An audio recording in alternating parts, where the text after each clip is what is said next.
masih bersama Profesor Dr. Imam Suprayogo. Beliau kita ketahui adalah seorang cendekia yang sangat luar biasa, yang memang ahli di bidangnya. Sudah barang tentu pasti sekian lama di dunia pendidikan Profesor memimpin perguruan tinggi, banyak sekali pengalaman yang Profesor alami. Terkait dengan itu saya ingin menggali sedikit dari Profesor Imam, bahwa Nabi kita Muhammad sallallahu alaihi wasallam mendapat wahyu pertama itu kita ketahui adalah Iqra bismi rabbikal ladzi khalaq. Wahyu pertama. Tapi rukun Islam pertama itu justru syahadatain, asyhadu an la ilaha illallah wa asyhadu anna Muhammadar Rasulullah. Rukun iman pertama justru percaya kepada Allah Subhanahu wa taala. Tapi mengapa wahyu pertama ini justru Iqra, bacalah? Apakah karena Iqra ini merupakan kunci satu keberhasilan dari suatu pendidikan, Profesor? Tafadhal, Profesor. Problem manusia itu sesungguhnya harus diawali dengan problem terhadap dirinya sendiri. Seringkali para ulama, para ilmuwan itu memaknai Iqra itu supaya membaca alam semesta. Padahal sebenarnya bisa dimaknai dalam pengertian yang lebih spesifik untuk membangun dirinya sendiri. Manusia itu berambisi untuk tahu banyak hal tentang di luar dirinya, tetapi kurang dalam melihat membaca dirinya sendiri. Maka bisa jadi Iqra itu adalah bacalah tentang dirimu sendiri, sesungguhnya siapa. Nah, kalau orang itu mengerti dirinya sendiri, lalu kemudian asal kejadiannya fal yang turil insanu mimma khuliq gitu, maka lalu kemudian juga dia akan menyadari bahwa dianya tidak akan ada kalau tidak ada yang mengadakan. Atas kesadaran itulah lalu kemudian saya seperti yang disampaikan oleh Prof. Tamimi, lalu kemudian mengakui dirinya dan lalu kemudian menjadi saksi adanya Tuhan Muhammad sebagai Rasulnya itu. Sementara ini kita gagal di dalam hidup itu bukan karena apa, tetapi karena lupa diri dan juga karena tidak tahu diri. Padahal orang tidak tahu diri itu adalah orang yang paling jelek. Itulah awal surat, lalu bacalah itu, bacalah dirimu sendiri. Itu artinya bahwa Profesor mengingatkan saya akan apa yang sering disampaikan oleh ayahanda kita, Dr. Aswi Rose Yusuf, bahwa man arafa nafsahu faqad arafa rabbahu. Barang siapa yang mengetahui tentang dirinya, pasti dia akan mengetahui tentang Tuhannya. Dan konteks bahasa seperti ini juga dikenal dalam dunia tasawuf, Profesor. Bagaimana bisa mengcombine antara dunia nyata dengan dunia tasawuf ini, Pak Profesor? Ya, memang untuk mengetahui Allah itu kan tidak akan mungkin kalau kita sendiri tidak tahu tentang diri kita sendiri. Tasawuf itu sendiri kan juga membangun kesadaran agar menjadi orang yang soleh, dan menjadi orang yang soleha, orang yang berkualitas, yang dibangunkan dirinya sendiri, kesadaran diri untuk mendekatkan diri pada Allah, sadar lalu kemudian memahami Allah itu. Karena itulah maka di dalam Al-Quran juga kita tidak dianjurkan. Adakah Al-Quran menyuruh membaca orang lain? Kan tidak ada. Al-Quran malah menyuruh kita ini membaca diri sendiri. Iqra kitabaka kafa binafsikal yaum alaika hasiba. Maka kita disuruh membaca pada hari itu juga.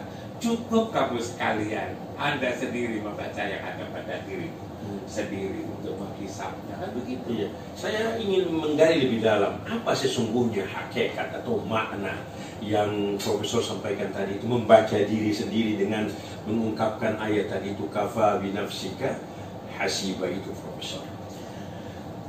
Kita ini sebenarnya kan, walaupun seperti misalnya saya baru sadar bahwa membaca diri itu begitu penting. Kita ini sesungguhnya siapa? Kita ini sesungguhnya dari mana? Dan ketika kita di sini itu lalu kemudian akan melakukan apa? Lalu kemudian setelah di sini ini nanti akan kemana? Ini seringkali pertanyaan-pertanyaan yang tidak pernah kita jawab. Tatkala lalu kemudian kita bilang siapa diri kita ini, bahwa di dalam diri kita ini ada unsur, ada potensi mukmin dan juga potensi kekafiran. Huwallazi khalaqakum faminkum kafirun wa minkum mu'minun. Kita tak kalah bicara tentang kekafiran, maka lalu kemudian kita selalu menuju orang lain, orang yang di sana. Padahal di dalam diri sendiri itu sendiri sebenarnya juga ada potensi kekafiran. Kafir kalau secara sederhana kita maknai ingkar. Lalu kemudian bahasa Arabnya adalah kafir. Betapa banyak sebenarnya anjuran-anjuran, perintah Al-Quran, perintah Allah dan Rasul yang itu tidak kita laksanakan. Ketika kita tidak melaksanakan ajaran daripada Islam yang dibawa oleh Muhammad dari Allah tentunya, lalu tidak kita amalkan, namanya kan kita kan ingkar. Tatkala kita mengingkar, namanya kan kita ini kan kafir sebetulnya. Tetapi lagi-lagi saya katakan tadi bahwa ketika ngomong kafir, lalu kemudian melempar menuju kepada orang lain. Dirinya lalu kemudian mukmin, orang lain kafir. Padahal pada dirimu itulah ada unsur kekafiran sekaligus ada unsur kemukminan. Nah, tatkala kita tidak tahu, maka lalu kita kan tidak mengenal diri kita sendiri sebetulnya siapa. Kalau kita tidak mengenal diri, kok akan memperbaiki diri, kan juga tidak mungkin. Mohon maaf bro, ini justru kalau saya coba mengamati, mungkin perlu dicari lebih jauh, tapi sekilas saya mengamati, hal-hal seperti ini jarang atau boleh dikata tidak kita dapatkan di dunia perguruan tinggi kita atau di sekolah-sekolah kita pemahaman seperti ini, Profesor. Memang ini apa namanya, ya karena Islam itu sendiri kan sudah lama sebenarnya kan, sejak 14-15 abad yang lalu. Jangankan misalnya sesuatu yang sekian lama, ketika kita waktu masih kecil ada tradisi yang diajarkan oleh orang tua kita, seringkali kita kan ngomong, kita sekarang sudah berubah, sudah jauh dari ajaran orang tua. Padahal kita ini masih hidup, umur kita baru 50 tahun, tapi ternyata juga sudah banyak yang hilang. Apalagi ajaran Rasulullah itu sudah 15 abad. Maka lalu kemudian dari perjalanan waktu yang sekian lama itulah, maka lalu kemudian ajaran Islam itu makin lama juga makin hilang. Apalagi apa namanya rasa pentingnya agama makin lama juga makin berkurang. Ini yang menjadikan lalu kemudian di sekolah-sekolah itu sendiri, baik di Hidayah, Sanawiyah, Aliyah, bahkan perguruan tinggi gitu kan, untuk mengajarkan itu susah. Bukan lalu kemudian kalau itu gak hilang, tatkala mengajarkan pun juga tidak benar seringkali di dalam kehidupan ini, pendidikan ini. Katakanlah misalnya Islam itu kan mengajari akhlak yang mulia. Misalnya tentang jujur, tentang sabar, tentang ikhlas, tentang istiqomah. Coba bagaimana mereka mengajarkan tentang itu? Dikira ketika mengajarkan kejujuran itu lalu kemudian guru mencarikan ayat-ayat Quran tentang kejujuran. Keliru itu bro. Kemulah lalu kemudian Al-Quran mengatakan kejujuran. Di Quran begini, di hadis Nabi begini, ini dijadikan bahan. Lalu kemudian suruh ngapalkan murid-murid. Dikira tatkala murid itu sudah hafal, lalu kemudian jujur dengan sendirinya. Tatkala itu murid sudah hafal tentang perintah-perintah berbuat sabar, maka lalu kemudian dihafalkan ayat punya sabar. Lalu menjadi ikhlas, menjadi istiqomah. Kan tidak begitu.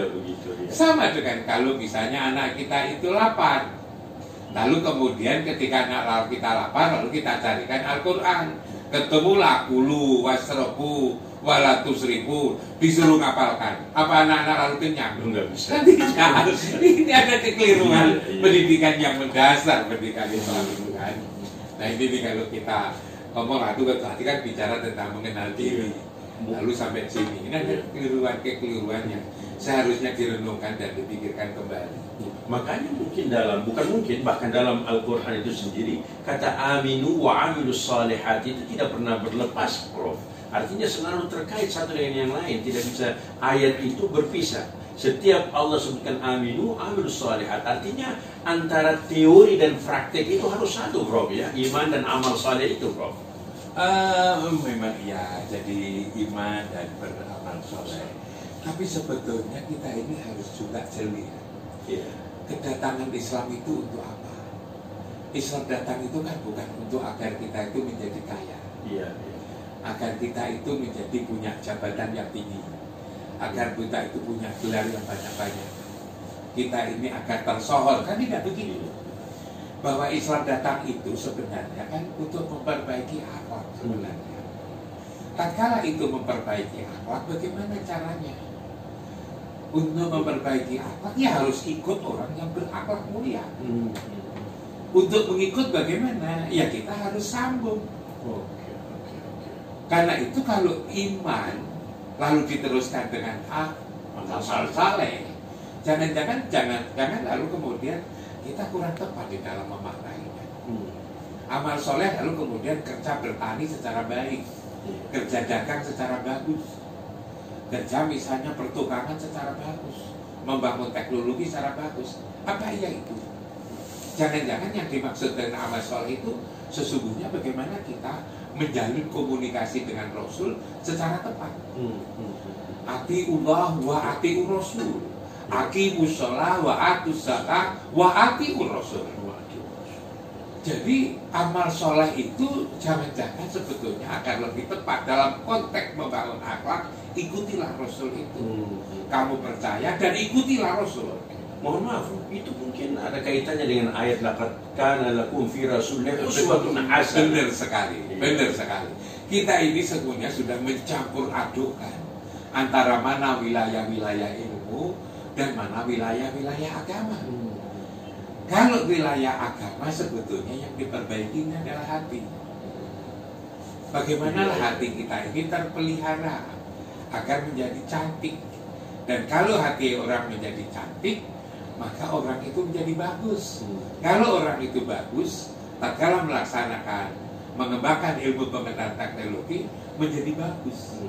Karena itu kalau amal soleh sebenarnya dimaknai yang berdekatan dengan iman dalam konteks agama, maka lebih tepat.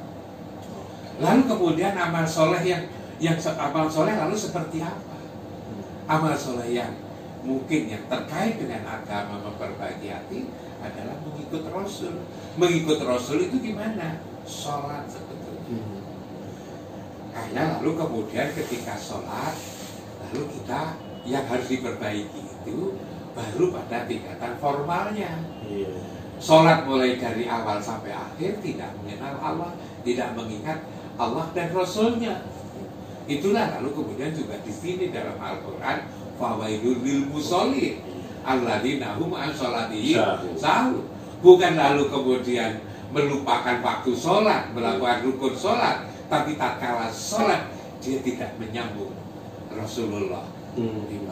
Itulah yang tidak soleh. Dan ini sesungguhnya harus diajarkan secara praksis di dunia pendidikan kita, Profesor. Ya tentu saja dipahami dulu oleh para guru-gurunya, contoh dulu ulamanya.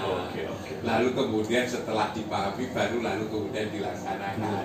Sekarang ini rasa-rasanya memaknai saja itu kadang-kadang ingin memperluas, tapi justru semakin luas itu makin lepas daripada makna yang sebenarnya. Artinya Profesor Imam mau mengatakan bahwa sesungguhnya bukan hanya teori, tapi yang penting itu pertama dan utama adalah harus diamalkan dulu. Ada contoh, ada qudwah, ada uswah, begitu, Prof? Memang begitu. Jadi pelajaran agama ini tidak sama dengan pelajaran yang lain.